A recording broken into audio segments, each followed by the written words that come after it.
चलिए जानते हैं इथानॉल के बारे में। आज हम इथानॉल के बारे में पढ़ेंगे। इस वीडियो के बाद इथानॉल के रिगार्डिंग कोई भी डाउट आपके मन में नहीं रहेगा, तो इस वीडियो को अंत तक देखें और लाइक शेयर सब्सक्राइब करके जाएं। तो चलिए स्टार्ट करते हैं इथानॉल के बारे में। ठीक है, जानते हैं। पहली बात तो ये है कि हम पहले देखेंगे कि ये न्यूज़ में क्यों। रिसेंटली क्या हुआ था कि इंडियन प्राइम मिनिस्टर ने G20 एनर्जी मिनिस्टर्स को अनाउंस किया था कि जो उनकी मीटिंग रोल आउट हुई है उसमें उन्होंने ये बातें की कि जो 20% इथानॉल ब्लेंडेड पेट्रोल है 2023 तक, इसका एम है कि ये इंटायर कंट्री को 2025 तक ये कवर कर लेगा। ठीक है, जो 20% इथानॉल ब्लेंडेड पेट्रोल था वो 2023 में हुआ था कंप्लीट, लेकिन जो इसका एम है कि 2025 तक पूरी कंट्री में इसको कवर किया जाएगा। अब इंडिया का जो एथेनॉल प्रोडक्शन है वो डाइवर्सिफाई किया गया था फ्रॉम केन मोलेसिस से लेकर फीड स्टॉक लाइक राइस, मेज एंड अदर ग्रेन से भी इसको बनाया जाएगा। और इसका ये जो मूव है ये इंडिया के कमिटमेंट का पार्ट है कि ये जो फॉसिल फ्यूल की डिपेंडेंस है अदर कंट्रीज़ पे, इसको रिड्यूस करेगा और जो सस्टेनेबल एनर्जी के सोल्यूशंस है उसको प्रमोट करेगा। ठीक है, अब देखते हैं कि एथेनॉल क्या है। What is ethanol? इथानॉल को हम एथाइल अल्कोहल से भी जानते हैं, एथाइल अल्कोहल नाम से भी जानते हैं। ये एक बायोफ्यूल है जो कि वेरियस सोर्सेज जैसे कि sugar cane, corn, rice, wheat, biomass, इन सब चीज़ों से ये प्रोड्यूस होता है। और ये प्रोडक्शन जो है इसमें कुछ प्रोसेस इन्वॉल्व होती है जिसमें शुगर को फ्रेगमेंट किया जाता है बाय ईस्ट से, और वाया पेट्रोकेमिकल एक प्रोसेस है उसको यूज़ किया जाता है, जैसे कि इथाइलिन और हाइड्रेशन वगैरह ये सब चीज़ें यूज़ की जाती हैं।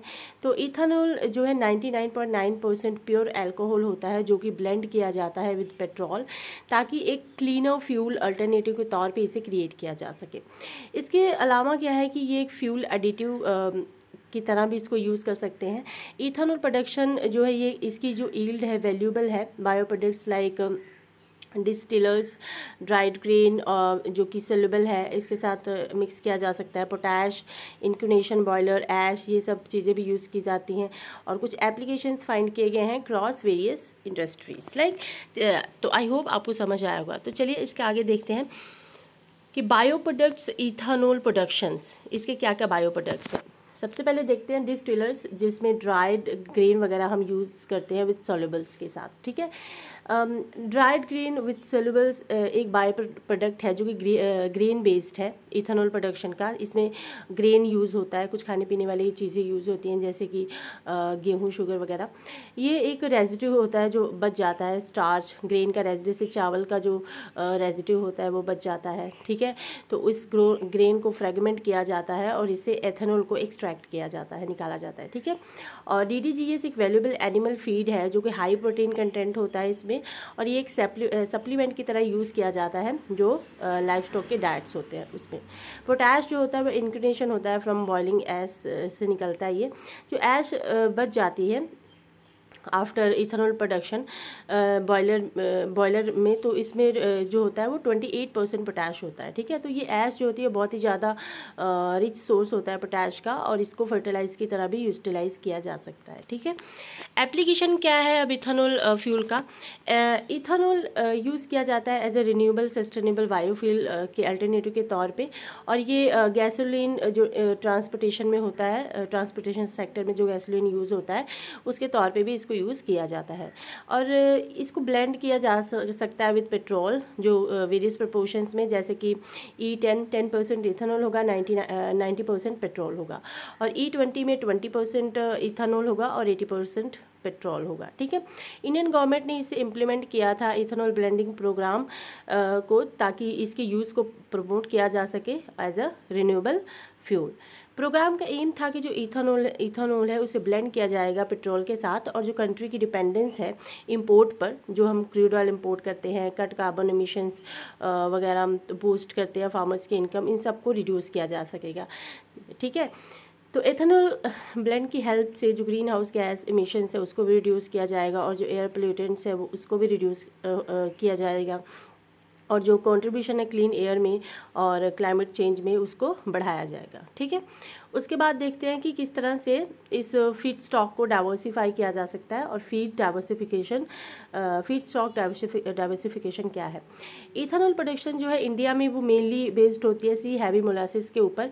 ये एक शुगर कंटेंट है 40 से 45%। इसकी ईल्ड होती है, इसका मतलब बेनिफिट होता है 220 से 225 litres of ethanol per ton. ठीक है, इंडिया एक्सप्लोर करती है डायरेक्ट शुगर केन जूस जो इथेनॉल प्रोडक्शन के लिए यूज़ होता है और इसकी इंक्रीज ईल्ड और एफिशिएंसी को इंक्रीज करता है।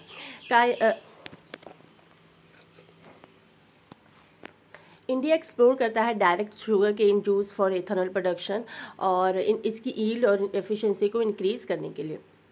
कंट्री जो है डाइवर्सिफाई करती है इसके फीड स्टॉक को बाय, जैसे कि हम इसमें राइस इंक्लूड कर सकते हैं, जो डैमेज ग्रेन्स होते हैं जैसे राइस का टूटा फूटा जो हिस्सा होता है, और गेहूं वगैरह, मेज़, ज्वार, बाजरा, मिलेट्स, इन सब चीज़ों को यूज़ कर सकते हैं।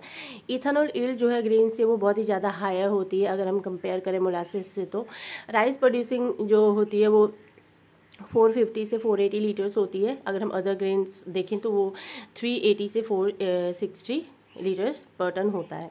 तो शुगर मिल जो है इसको डाइवर्सिफाई करती है राइस के यूज़ को और डैमेज ग्रेन्स को, मेज़ को, मिलेट को एज अ फीड स्टॉक। ठीक है, उसके बाद जो शुगर कंपनीज़ है वो लीडिंग शुगर कंपनीज़ है वो इंस्टॉल करती हैं डिस्टिलरीज इसलिए कि जो मल्टीपल फीड स्टॉक है उसको वो ऑपरेट कर सकें पूरे साल के लिए। ठीक है, गवर्नमेंट ने डिफरेंशियल प्राइसिंग पॉलिसी जो है वो एक बहुत ही ज़्यादा क्रूशियल रोल प्ले करती है। किस तरह से वो प्राइसिंग को डिफरेंट कर सकते हैं और किस तरह से जो यूज़ है अल्टरनेटिव फीड स्टॉक के उसको इंसेंटिवाइज कर सकते हैं और किस तरह से वो हायर प्राइस फिक्स करके इथेनॉल प्रोडक्शन को सर्टन जैसे फीड स्टॉक मिल उनको कंपनसेट कर सकते हैं ताकि जो शुगर की प्रोडक्शन इस चीज़ों की वजह से रिड्यूस हो रही है उसको वो कंपनसेट कर सकें।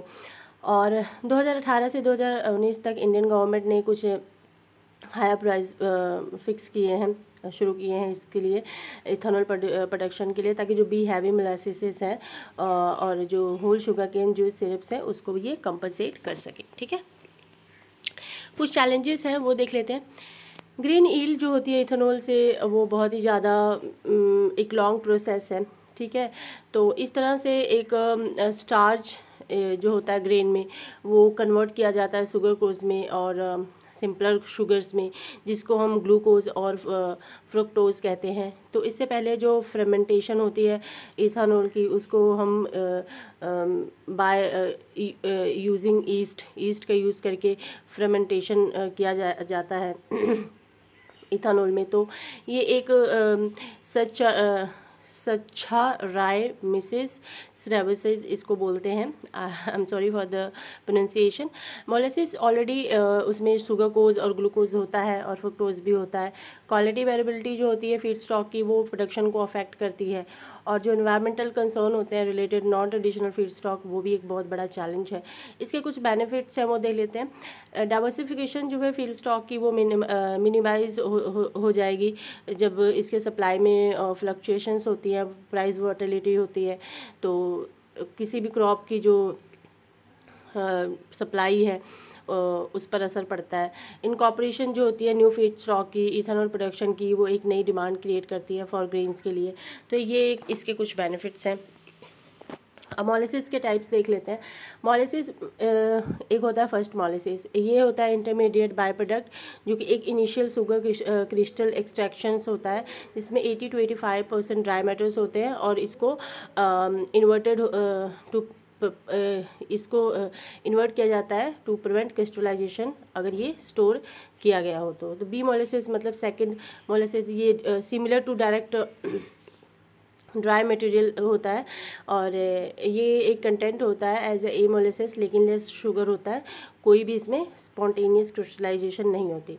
फाइनल मोलासिस जिसको बैकड्रॉप मोलासिस और ट्रैकल भी कहते हैं, ये होता है बाय प्रोडक्ट का एंड होता है sugar processing containing significant amount of sugar कोश जिसमें 32 to 45% होता है। इसमें कोई क्रिस्टलाइजेशन नहीं होती है। इसको कमर्शियल फीड के लिए यूज़ किया जाता है और इसका जो इंग्रेडिएंट होता है लिक्विड और ड्राइड दोनों फॉर्म में होता है। अब कुछ गवर्नमेंट के इनिशिएटिव है ताकि इथेनॉल ब्लेंडिंग को इंडिया में प्रमोट किया जा सके। उनमें है national policy on biofuel 2018, E100 pilot project, प्रधानमंत्री जीवन योजना 2019 एंड रीपर्पोज यूज्ड कुकिंग ऑयल यानी कि रोको। तो आई होप कि आपको ये वीडियो अच्छी लगी होगी, आपको समझ आया होगा। अगर कोई भी चीज़ आपको नहीं समझ आती है तो आप कमेंट बॉक्स में बताएं। तो मिलते हैं नेक्स्ट वीडियो में। Till then take care, bye bye. Like share subscribe करके जाएगा। Thank you so much, thanks for watching.